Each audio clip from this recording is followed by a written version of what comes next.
નમસ્કાર દર્શક મિત્રો, સ્વાગત છે તમારું અમારી નંબર 1 ગુજરાતી રસોઈમાં।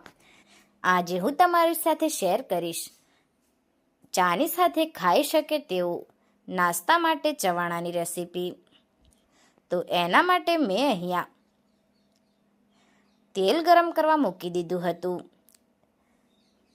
તેની અંદર આપણે બધી જ વસ્તુને તળી લેવાની છે। તો સૌપ્રથમ આપણે પૌવાને તળી લઈશું। તો તમે જોઈ શકો છો કે પૌવા તળાઈને રેડી થઈ ગયા છે। હવે આપણે કાઢી લઈશું। એની અંદર સિંગદાણા એડ કરી દઈશું અને એને પણ બરાબર તળી લઈશું। આપણા સિંગદાણા તળાઈ જાય એટલે એને પણ કાઢી લેવાના છે। હવે મેં અહીંયા મકાઈ પૌવાને તળી લીધા છે।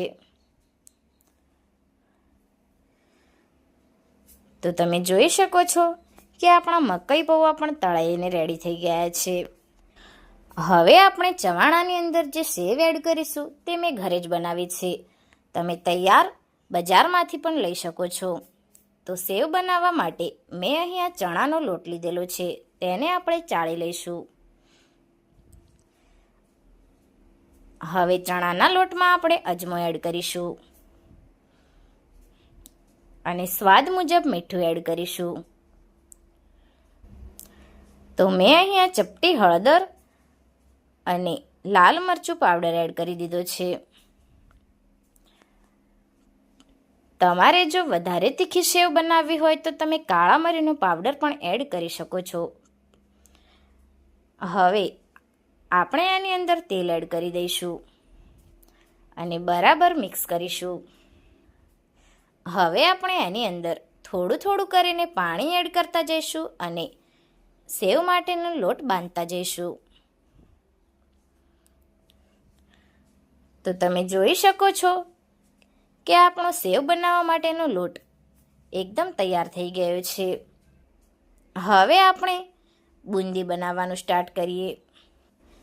એના માટે મેં અહીંયા ચણાના લોટની અંદર ગ્રીન ફૂડ કલર, થોડું મીઠું અને પાણી એડ કરીને એક પેસ્ટ બનાવી દીધી છે।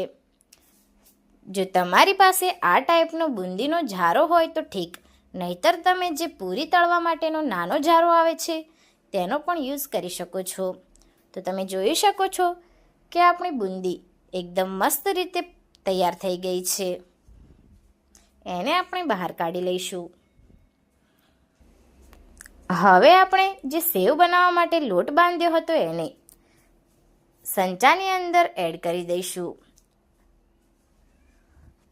અને સેવ બનાવવાનું સ્ટાર્ટ કરી દઈશું।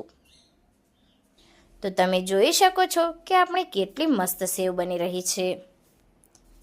તો સેવને આપણે બંને સાઈડથી મસ્ત તળી લેવાની છે અને આપણી સેવ બરાબર તળાઈ જાય એટલે હવે આપણે એને બહાર કાઢી લઈશું।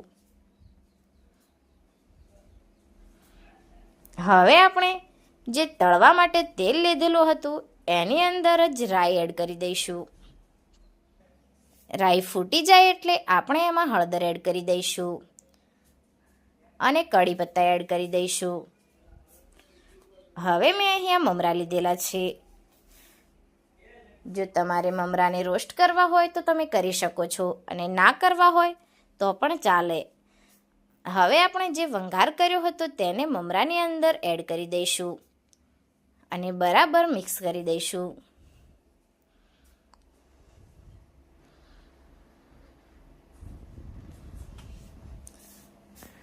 તો આ બાજુ આપણી બધી જ વસ્તુ તળાઈને રેડી થઈ ગઈ છે। તમે જોઈ શકો છો બુંદી, સેવ, મકાઈ પૌવા, મમરા, સિંગદાણા અને મેં અહીંયા ઘઉંના લોટના શક્કરપારા બનાવ્યા હતા તે પણ આપણે એડ કરી લીધા છે। હવે આપણે બધી જ વસ્તુને બરાબર મિક્સ કરી દેવાની છે।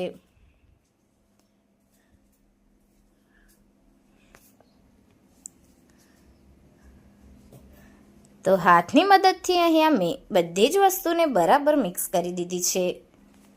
હવે આપણે એમાં મસાલા એડ કરી દઈશું। તો મેં અહીંયા લાલ મરચું પાવડર, હળદર પાવડર, મીઠું અને દળેલી ખાંડ એડ કરી દીધી છે. આ બધી જ વસ્તુને એડ કરીને આપણે બરાબર મિક્સ કરી દેવાની છે. તો તમે જોઈ શકો છો કે એકદમ હેલ્ધી એન્ડ ટેસ્ટી ચવાણું બનીને રેડી છે. તો તમે પણ આ રીતે ઘરમાં એકદમ હેલ્ધી અને ટેસ્ટી ચવાણું બનાવીને ટ્રાય કરી શકો છો. જો તમને અમારી આ રેસીપી સારી લાગી હોય તો વિડીયોને લાઈક કરી વધુમાં વધુ શેર કરશો અને ચેનલને સબસ્ક્રાઈબ કરવાનું ના ભૂલતા. ધન્યવાદ.